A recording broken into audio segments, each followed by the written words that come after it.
eu vou dividir aqui de 18 a 32 em 3 partes. Primeiro, eles entregando-os aos seus próprios corações.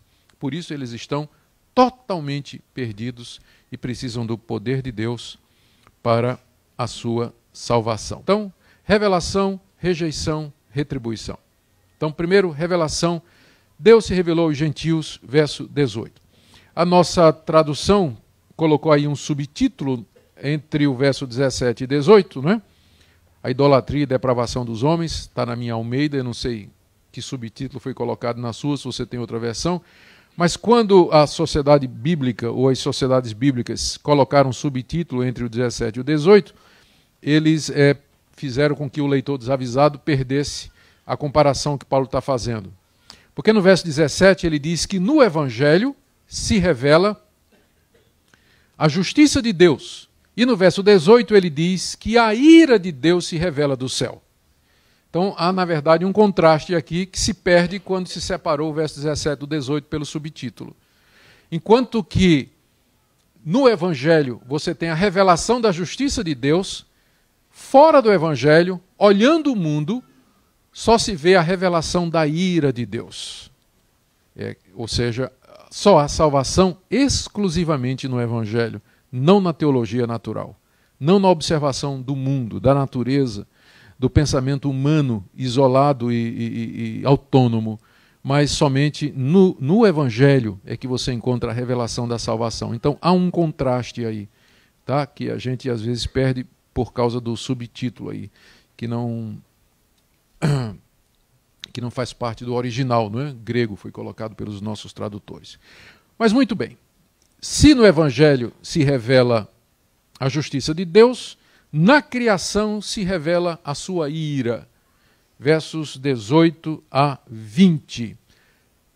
Paulo diz: a ira de Deus se revela do céu contra toda impiedade e perversão dos homens que detêm a verdade pela injustiça.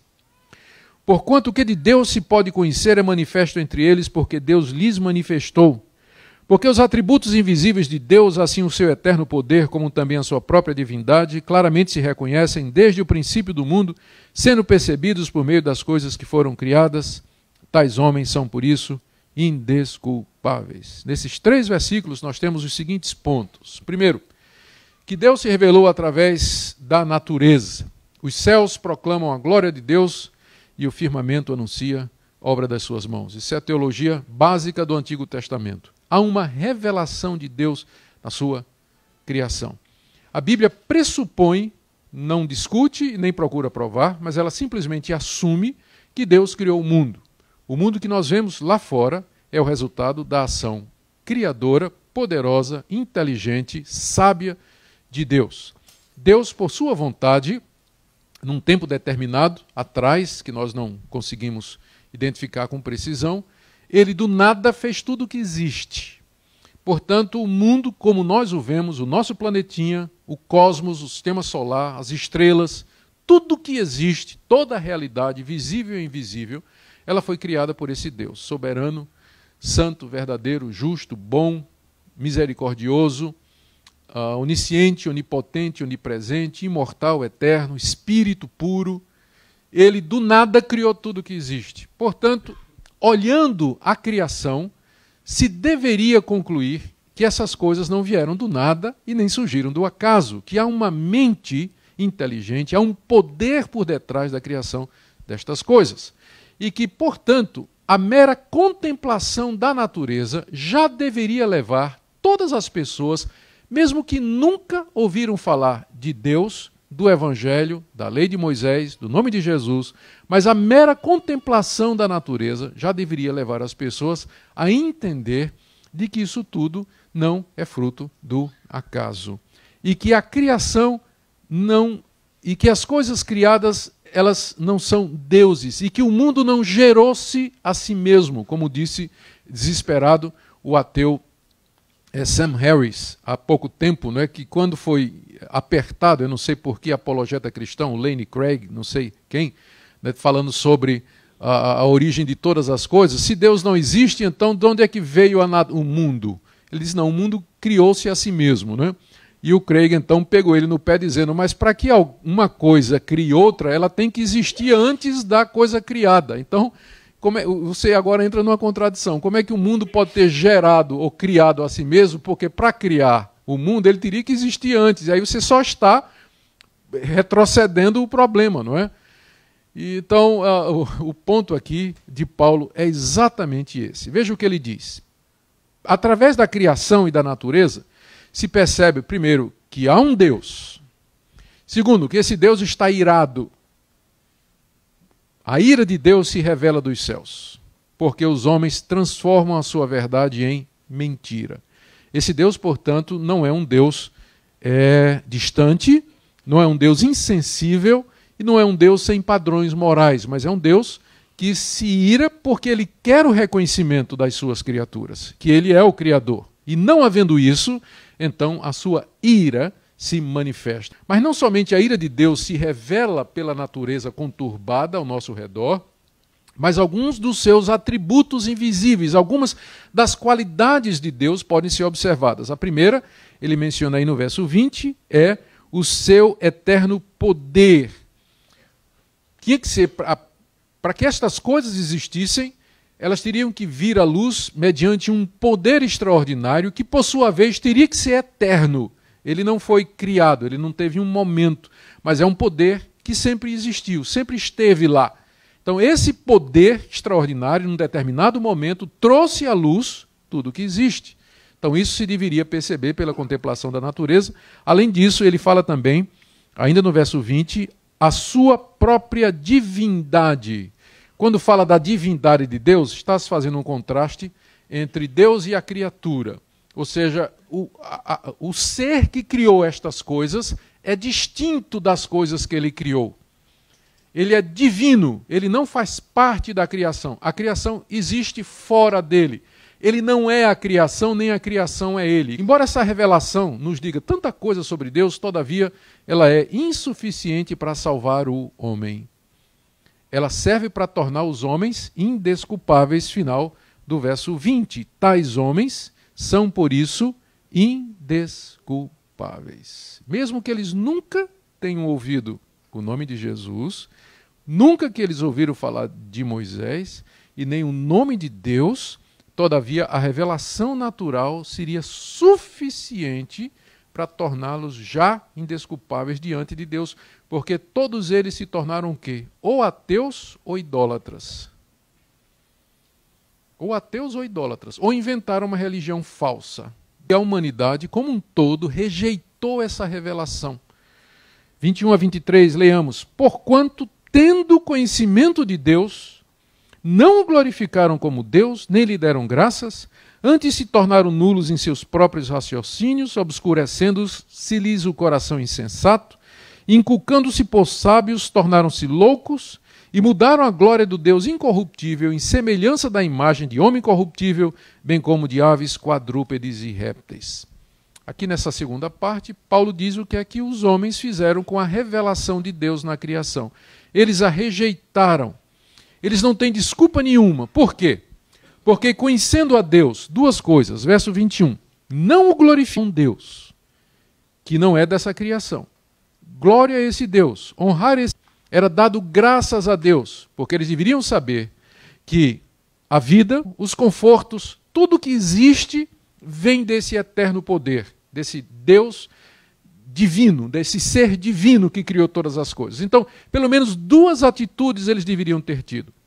De adorar a esse ser supremo, único, que não é a criação, e dar graças a ele pela sua própria existência. Eles não precisam de evangelho para isso. Não precisavam de Moisés para isso. A revelação natural deveria ser suficiente para dar esse conhecimento mínimo de Deus. Mas o que é que eles fizeram? Não o glorificaram nem lhe deram graças. O que é que eles fizeram então? E Paulo aqui traça a espiral da decadência humana, que vai do verso 21 até verso 23. Veja só a sequência. O que é que eles fizeram? Primeiro, antes se tornaram nulos em seus próprios raciocínios. Eles começaram a raciocinar o que não é pecado. Deus nos deu uma mente exatamente para pensar. De onde vieram? De onde viemos? Qual a origem de todas estas coisas? Por que é que estamos aqui? Por que é que as coisas funcionam assim? A filosofia é tão antiga quanto o homem. Desde que o homem existe, que ele faz essas perguntas, não é? O porquê de todas estas coisas? Só que o problema é que eles começaram a raciocinar sem levar Deus em conta. E tentaram encontrar explicações para a existência do mundo, de si mesmos, de como as coisas funcionam, sem levar em conta a revelação que Deus fez de si mesmo na natureza. E uma vez que eles deixaram Deus de fora, tentaram encontrar outras explicações para a realidade, então os seus raciocínios, na palavra de Paulo, se tornaram nulos, ou seja, não deram em nada. Porque sem um referencial fora de nós, nós tateamos na escuridão tentando achar a razão de ser das coisas. E é por isso que, desde a antiguidade, os filósofos vêm se debatendo sobre estes assuntos para os quais eles não têm resposta até o dia de hoje. Cada geração testemunha o surgimento de uma nova filosofia que derruba a filosofia anterior e traz ideias novas que por sua vez serão derrubadas na próxima geração e assim por diante. Os homens continuam sem saber de onde viemos, o que é que estamos fazendo aqui e para onde vamos. Teoria da evolução já foi alterada 2 vezes, vai ser alterada uma 3ª vez agora, porque os dados não conseguem ser explicados, a descoberta do DNA, a riqueza de informação. Já descobriram, enquanto que nós, o máximo, a nossa comunicação mais sofisticada é na base do sistema binário, o código do DNA se comunica com um sistema milhares de vezes mais avançado do que o binário. De onde é que vem isso, né? Será que tempo e acaso trouxeram tudo isso? Então, daqui a pouco já vai ter a 3ª, a 4ª, na verdade. Primeiro Darwin, Lamarck, depois vem a nova síntese evolutiva, agora vem a 4ª mudança, já na teoria da evolução, porque ela não consegue acomodar as informações que chegam, né? E que desafiam a teoria em si. Então, talvez a nossa próxima geração já derrube, né, a teoria da evolução, já vem outra teoria tentando explicar aí, talvez a do universo paralelo, né? Universo paralelo e por aí vai. O homem tentando explicar a origem de todas as coisas sem levar Deus em consideração. Primeiro, eles começaram a pensar sem levar Deus em conta. E aí ficaram confusos, raciocínios nulos. Aí, segundo passo, é uma escadinha descendo, começou na cabeça, o próximo é o coração. Obscureceu-se-lhes o coração insensato. Paulo chama de insensato porque eles não levaram Deus em conta. Refletindo o que diz o Salmo, diz o tolo no seu coração, não há Deus. Então o coração insensato porque rejeita a revelação natural, e aí então se obscurece, fica cheio de trevas, fica perdido sem saber para onde vai. E aí desce mais um pouco, verso 22, inculcando-se por sábios, tornaram-se loucos. Começaram a ficar arrogantes, achando que eles são o centro do universo, que eles têm a resposta de todas as coisas, se vangloriando disso. E 4º passo, verso 23, idolatria. Não é interessante? Eles rejeitam a Deus, mas acabam fazendo os seus próprios deuses. Verso 23, mudaram a glória do Deus incorruptível, na semelhança da imagem de homem corruptível, bem como de aves, quadrúpedes e répteis. A mesma civilização que produziu os grandes filósofos de antigamente, a Grécia particularmente, é a mesma civilização que adorava quadrúpedes, aves, répteis e o próprio homem. Você vai encontrar o homem sempre ajoelhado diante do altar de algum ídolo, sempre. E uma vez que ele rejeita Deus, ele vai encontrar outro, porque o homem é inerentemente religioso. Quando ele rejeita Deus, ele vai procurar outro Deus. Quando não é uma coisa criada, quando não é um outro homem, quando não é a criação, será a si mesmo. Ou alguma coisa, dinheiro, enfim, mas o homem é religioso na sua raiz. Ele sempre vai estar ajoelhado diante do altar de algum Deus. Se não for o Deus da criação, o Deus que se revelou será homens, aves, quadrúpedes e répteis. Perceberam? Começa com a cabeça, que a pessoa não leva Deus em conta, o coração se obscurece, ele perde o senso, perde a noção, se julga sábio, perde a capacidade de se avaliar, de se entender, e aí vai para a idolatria. E o 4º passo, que é o próximo, é a imoralidade, né? É a depravação da sociedade que vem quando Deus então retribui o seu pecado. 24 a 32. Por isso, Deus entregou tais homens à imundícia pelas concupiscências de seu próprio coração, para desonrarem o seu corpo entre si. Pois eles mudaram a verdade de Deus em mentira, adorando e servindo a criatura em lugar do Criador, o qual é bendito eternamente. Amém. Por causa disso os entregou Deus a paixões infames, porque até as mulheres mudaram o modo natural de suas relações íntimas por outro contrário à natureza. Semelhantemente, os homens também, deixando o contato natural da mulher, se inflamaram mutuamente em sua sensualidade, cometendo torpeza, homens com homens, e recebendo em si mesmos a merecida punição do seu erro. E por haverem desprezado o conhecimento de Deus, o próprio Deus os entregou uma disposição mental reprovável para praticarem coisas inconvenientes, cheios de toda injustiça, malícia, avareza e maldade, possuídos de inveja, homicídio, contenda, dolo, malignidade, sendo difamadores, caluniadores, aborrecidos de Deus, insolentes, soberbos, presunçosos, inventores de males, desobedientes aos pais, insensatos, pérfidos, sem afeição natural e sem misericórdia.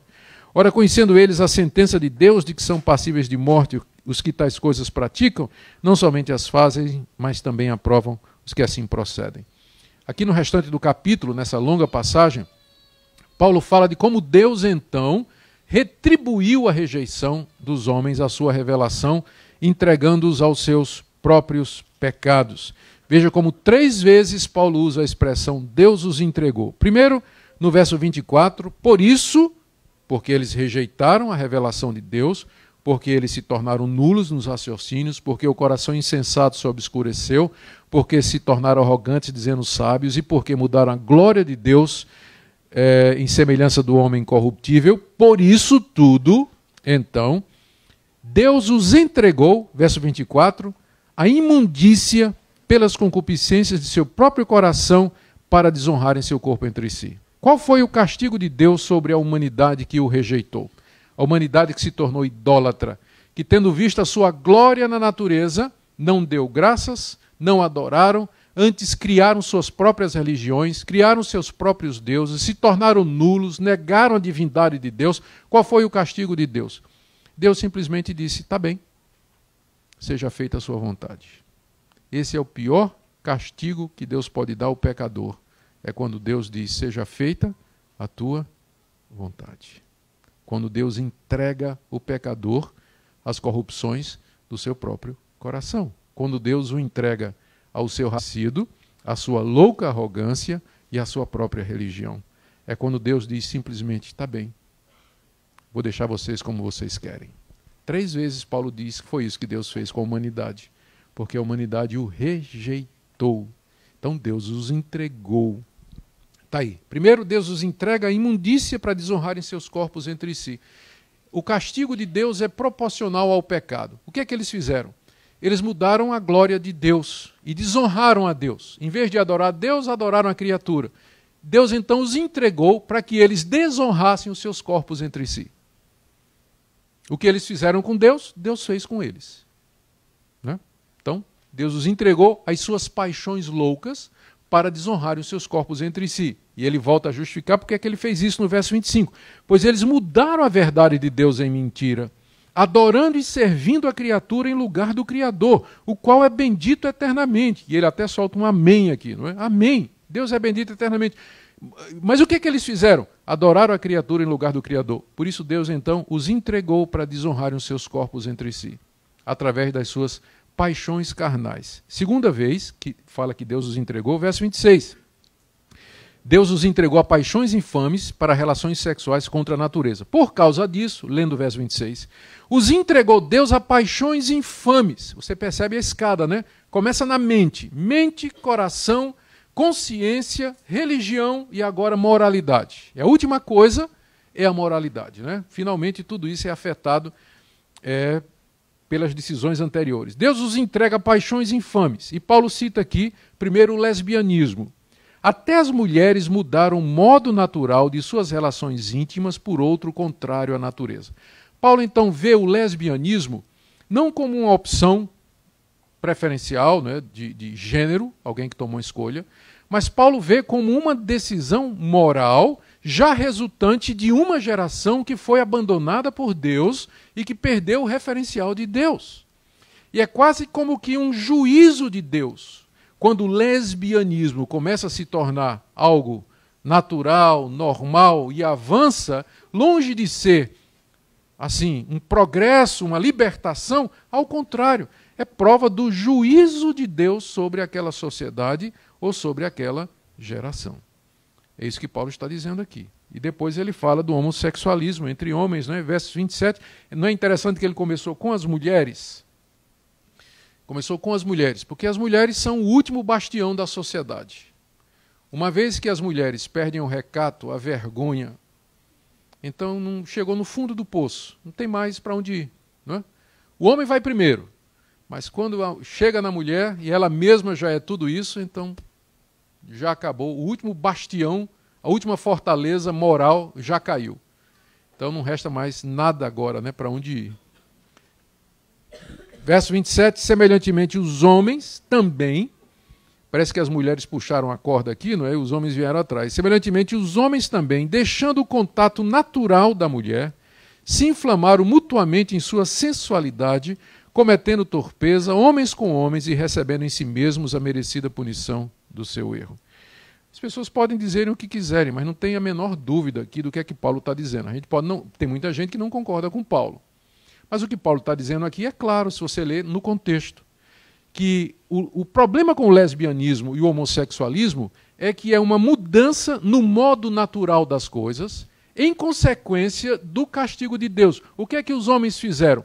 Trocaram a glória de Deus em mentira, mudaram a verdade de Deus em mentira. Em vez de adorar o Criador, adoraram a criatura. Eles desonraram a Deus. Qual foi o castigo de Deus? Entregá-los para que desonrassem os seus corpos entre si. Deus os retribuiu de acordo com o pecado cometido.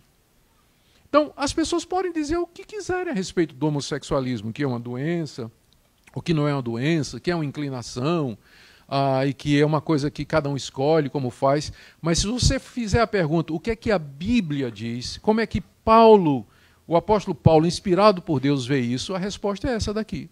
Ele vê como sendo a evidência de que essa geração está entregue, abandonada às paixões corruptas do seu próprio coração. Terceira vez que Paulo fala, diz que são 3, né? 3 vezes Deus os entregou. Verso 24, Deus entregou tais homens à imundícia. Verso 26, Deus entregou tais homens a paixões infames. E verso 28, por haverem desprezado o conhecimento de Deus, o próprio Deus os entregou a uma disposição mental reprovável para praticarem coisas inconvenientes. Percebam no verso 28 a mesma dinâmica, a mesma lógica de Paulo. Eles rejeitaram o conhecimento de Deus, então Deus os entregou a um conhecimento reprovável. Ou seja, a retribuição na mesma proporção da rejeição. Rejeitaram o conhecimento de Deus, então Deus deu a eles uma mente reprovável para praticarem coisas inconvenientes. Então, revelação, rejeição, retribuição.